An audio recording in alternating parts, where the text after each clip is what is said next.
The report entitled Analysis and Assessment of the Gateway Process was penned in 1983 by U.S. Army Lieutenant Colonel Wayne M. McDonnell. McDonnell described the Gateway experience as a training system designed to bring enhanced strength, focus, and coherence to the amplitude and frequency of brainwave output between left and right hemispheres so as to alter consciousness, moving it outside the physical space so as to ultimately escape even the restrictions of time and space.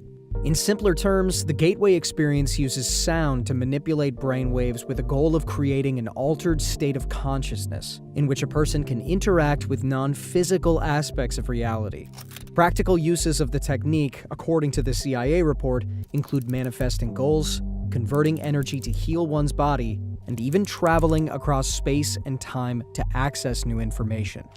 The report was quietly declassified by the CIA in 2003 and largely went unnoticed.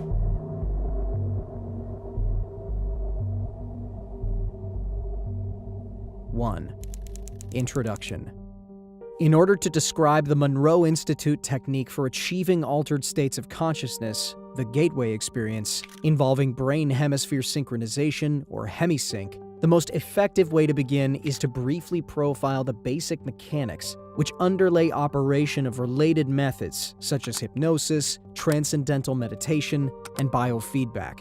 It is easiest to effectively describe what Gateway is by beginning with a short description of those associated techniques that share some common aspects with the Gateway experience, but which are nevertheless different.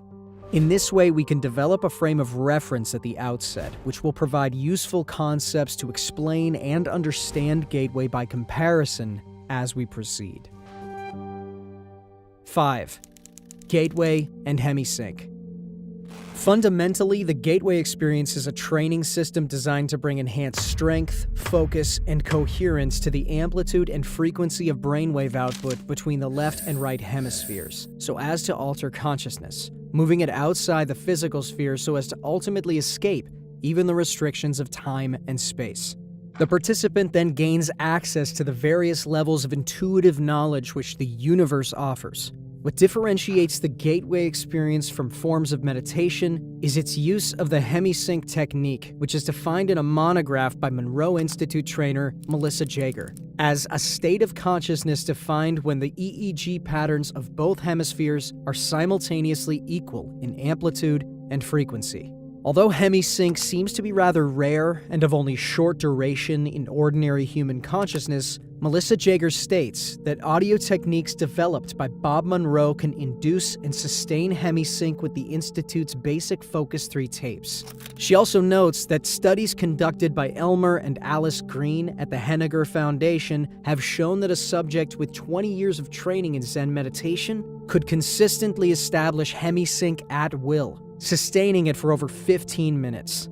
Dr. Stuart Twemlow, a psychiatrist and research associate of the Monroe Institute, reports, "In our studies of the effect of the Monroe tape system on brainwaves, we have found that the tapes encourage the focusing of brain energy. It can be measured as with a light bulb in watts into a narrower and narrower frequency band. The focusing of energy is not unlike the yoga concept of one-pointedness, which we may translate in Western terms as single-mindedness." Dr. Twemlow goes on to observe that as the individual gets into the tapes beyond Focus 3, there is a gradual increase in brainwave size, which is a measure of brain energy or power. This is the first step along your path to a gateway beyond which is discovery, your own discovery of reality, of truth, of who and what you are. Because of the special audio techniques used, it's important that certain sounds reach your right ear and others your left ear. To be sure of this, you should be hearing my voice in your right ear at this moment. If you are not hearing my voice in your right ear, turn your headphones around now so that you are hearing my voice in your right ear. 6. Lamp versus laser. Melissa Jager uses a metaphor to help clarify the process involved in the use of hemisync in the Gateway experience. She points out that the human mind in its natural state may be likened to an ordinary lamp, which expands energy in the form of both heat and light, but in a chaotic, incoherent way, which diffuses its energy over a wide area of rather limited depth. On the other hand, the human mind under the discipline of hemisync acts in the fashion of a laser beam, which produces a disciplined stream of light. The stream of energy is projected with total coherence of both frequency and amplitude, such that the surface area of a laser beam contains billions of times the concentrated energy found in a similar surface area on the Sun.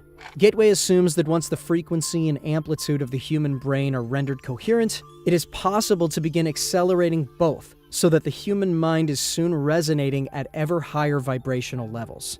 The mind can then bring itself into synchronization with more sophisticated and rarefied energy levels in the universe. The mind, when operating at these increasingly rarefied levels, is assumed to be capable of processing the information thus received through the same fundamental matrix by which it makes sense of ordinary, physical, sensory input, to achieve meaning in a cognitive context.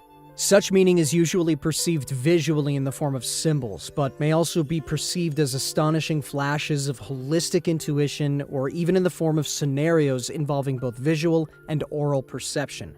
The mechanics by which the mind exercises the consciousness function will be addressed in more detail later in this paper. 7. Frequency following response. To achieve synchronization of brain hemispheres, the hemisync technique takes advantage of a phenomenon known as the frequency following response, FFR, which means that if a subject hears a sound produced at a frequency which emulates one of those associated with the operation of the human brain, the brain will try to mimic the same frequency pattern by adjusting its brainwave output. Therefore, if the subject is in a fully awake state but hears sound frequencies which approximate brainwave output at the theta level, the subject's brain will endeavor to alter its brainwave pattern from the normal beta to the theta level. Since the theta level is associated with sleep, the subject concerned may progress from a fully awake to a sleep state, providing that he does not consciously resist, as the brain strives to entrain its wave frequency output with one which the person hears. Since these brainwave frequencies are outside of the spectrum of sounds which can be heard in pure form by the human ear, hemisync must produce them based on another phenomenon known as the brain's capacity for deducing beat frequencies. If the human brain is exposed to one frequency in the left ear which is 10 hertz below another audible frequency played in the right ear, rather than hearing either of the two audible frequencies, the brain chooses to hear the difference between them, the beat frequency. Thus, availing itself of the FFR phenomenon and using the technique of beat frequencies, the Gateway system uses hemisync and other audio techniques employing the FFR phenomenon to introduce a variety of frequencies which are played at a virtually subliminal, marginally audible level. The objective is to relax the left hemisphere of the brain, place the physical body in a virtual sleep state, and bring the left and right hemispheres into coherence, under conditions designed to promote the production of ever higher amplitude and frequency of brainwave output. Audible and perhaps subliminal suggestions by Bob Monroe accompany the various brainwave frequencies, which are sometimes rolled in together with other sounds, such as sea surf, to mask the sound frequencies where desirable. In this way, Gateway endeavors to provide the subject with the tools by which he may alter his consciousness based on his own volition over time, through the repetitive use of the tapes, so as to access, via intuitive means, new categories of information not available to ordinary consciousness. 8. Role of resonance. However, brain coherence through entrainment to beat frequencies introduced via stereo headphones is only part of the reason why the Gateway system works. It is also designed to achieve the physical quietude characteristic of deep transcendental meditative states, which bring about a complete alteration of the fundamental resonance pattern associated with the sound frequencies produced by the human body. Yoga, Zen, or transcendental meditation, if practiced long enough, will produce a change in the sound frequency with which the human heart resonates throughout the entire body.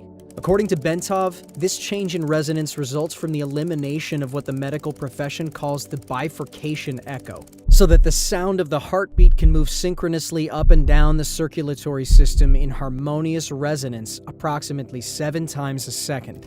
Bentov describes the role played by the bifurcation echo as follows. When the left ventricle of the heart ejects blood, the aorta, being elastic, balloons out just beyond the valve and causes a pressure pulse to travel down along the aorta. When the pressure pulse reaches the bifurcation in the lower abdomen, which is where the aorta forks in two to go into the legs, part of the pressure pulse rebounds and starts traveling up the aorta. If in the meantime the heart ejects more blood and a new pressure pulse is traveling down, these two pressure points will eventually collide somewhere along the aorta and produce an interference pattern. By placing the body in a sleep-like state, the gateway tapes achieve the same goal as meditation, in that it places the body in such a profoundly relaxed state that the bifurcation echo slowly fades away as the heart lessens the force and frequency with which it pushes blood into the aorta. The result is a regular, rhythmic sine wave pattern of sound, which echoes throughout the body and rises up into the head in sustained resonance. The amplitude of this sine wave pattern when measured with a sensitive seismograph-type instrument is about 3 times the average of the sound volume produced by the heart when it is operating normally. 9. Brain stimulation. Bentov's biomedical model shows that this resonance is of considerable importance since it is directly transmitted to and impacts upon the brain. The resulting vibration is received and transmitted into the brain itself via the fluid-filled third and left ventricles located above the brainstem. An electromagnetic pulse is then generated which stimulates the brain to raise the amplitude and frequency of brainwave output, just as Dr. Twemlow observed in his research on the effects of the Hemisync tapes. Also, the brain is contained in a tight membrane called the dura, which is, in turn, cushioned by a thin layer of fluid located between it and the skull. As the coherent resonance produced by the human heart in a state of profound relaxation reaches the fluid layer surrounding the brain, it sets up a rhythmic pattern in which the brain moves up and down, approximately 0.005 to 0.01 millimeters in a continuous pattern. The self-reinforcing character of resonant behavior accounts for the body's ability to sustain this movement despite the minimal level of energy involved. In this way, the entire body, based on its own micromotion, functions as a tuned vibrational system which transfers energy in a range between 6.8 and 7.5 Hz into the Earth's ionospheric cavity, which itself resonates at about 7 to 7.5 Hz. Of this process, Bentov states, this is occurring at a very long wavelength of about 40,000 kilometers, or just above the perimeter of the planet. In other words, the signal from the movement of our bodies will travel around the world in about 1/7 of a second through the electrostatic field in which we are embedded. Such a long wavelength knows no obstacles, and its strength does not attenuate much over large distances. Naturally, it will go through just about anything: metal, concrete, water, and the fields making up our bodies. It is the ideal medium for conveying a telepathic signal. Consequently, the gateway process is designed to rather rapidly induce a state of profound calm within the nervous system, and to significantly lower blood pressure, to cause the circulatory system, skeleton, and all other physical organ systems to begin vibrating coherently at approximately 7 to 7.5 cycles per second. The resulting resonance sets up a regular, repetitive sound wave which propagates in consonance with the electrostatic field of the Earth. 10. Energy entrainment. As the body is tuned into a coherent oscillator vibrating in harmony with the surrounding electrostatic medium, the specific exercises included in the gateway tapes enjoin the participant to build up the energy field surrounding his body, presumably by using energy from the Earth's field, which the body is now entraining because of its ability to resonate with it.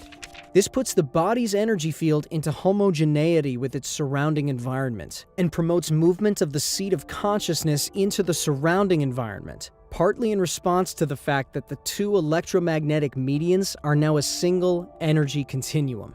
Thus, the same process which moves the brain into focused coherence at steadily higher levels of frequency and amplitude, so as to entrain analogous frequencies in the universe for data collection, also promotes the enhancement of bodily energy levels to a point adequate to permit the subject to experience an out-of-body movement when he is ready to do so.